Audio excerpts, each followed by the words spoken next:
ఈరోజు మంచి మాట. జీవితాంతం కుటుంబంలో కలిసుండాలంటే క్షమించే గుణం, ఓపిక, సహనం, చిరునవ్వు, బాధ్యత ఉండాలి.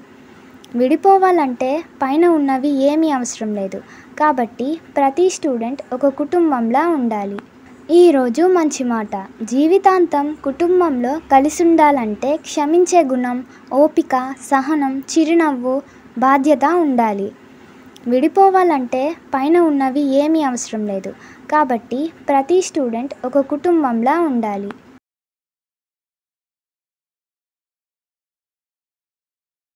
ఈరోజు మంచి మాట విన్నారు కదా. ఈ ప్రోగ్రాంపై మీ యొక్క అభిప్రాయాన్ని లైక్ చేసి కామెంట్ రూపంలో తెలియజేయండి.